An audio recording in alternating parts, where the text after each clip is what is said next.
Alright, welcome back to another episode of Let's Play Super Castlevania 4 for the Super Nintendo. This is part 4, where we're going to venture into the skeleton barracks and try to get rid of all these bone creatures. There's a lot of skull references in this level. I guess it's kind of the theme. Whatever. These green platforms, if you jump on them, you can fall through them. They'll flip around, basically like on the first level. So whenever you see those, either don't jump or jump quickly off of them afterwards. A lot of these walls are tricky because these armor knights will come out, and you basically have to whip them when they come out. Otherwise they can hurt you. Skeleton knights, not much of a problem as long as you're careful. And those creatures, I don't even think they can reach you.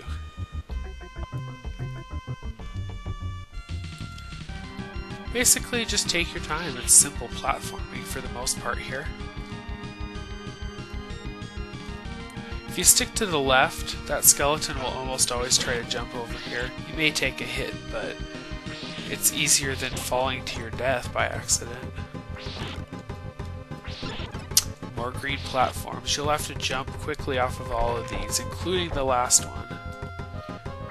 That was really tricky when I was a kid, I remember, because I used to always want to keep walking on that last one.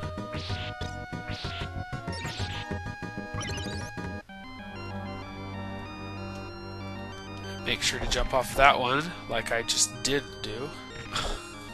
I tried. Alright, and up to the third floor. You can actually get rid of the skeleton from below, it's much easier that way, and then just jump up there. And that brings us to another mini-boss in just a moment. This part can be tricky though. I like to kill this skeleton knight right here if possible, otherwise he'll knock you off that platform. And then there's a bat right there, don't forget that too. So this sub-boss is sort of basically just a giant skull. And your goal is to hit him and then block up as much as possible. Otherwise you're going to suffer a lot of damage in this fight.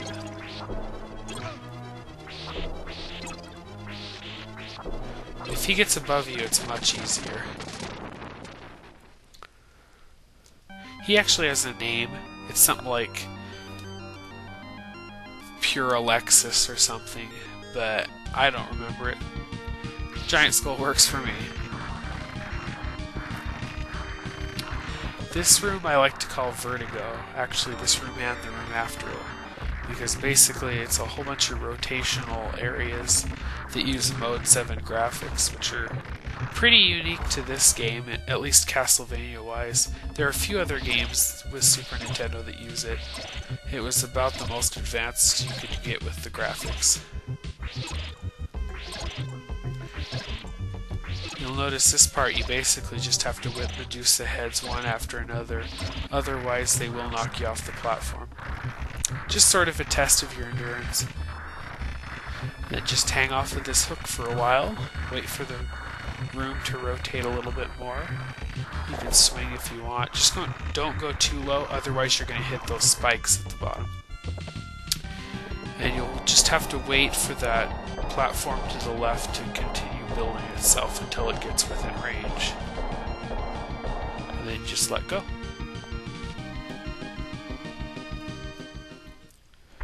Now we have the rotating tower. You notice there are pink burial mounds rotating around it. Whenever those reach the apex of its rotation and they're not directly above you, they will spawn skeletons that drop from the ceiling.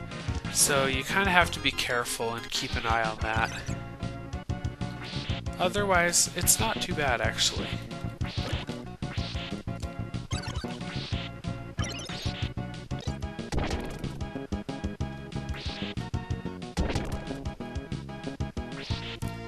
A lot of lag from the graphics. You'll notice that the platforms are falling behind me. They disappear as they reach the end of the screen, but they won't actually continue to if you're not moving until you get to the end right here. And that brings us to the final area of this stage, which is the marble gallery, as I call it. it's more of a torture chamber, really.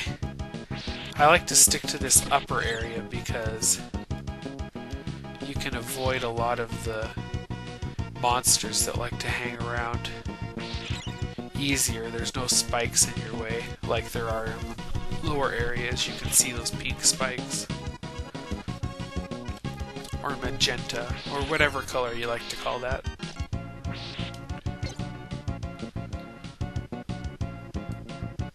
In this area right here, you can keep going up and it will actually loop around to the bottom again.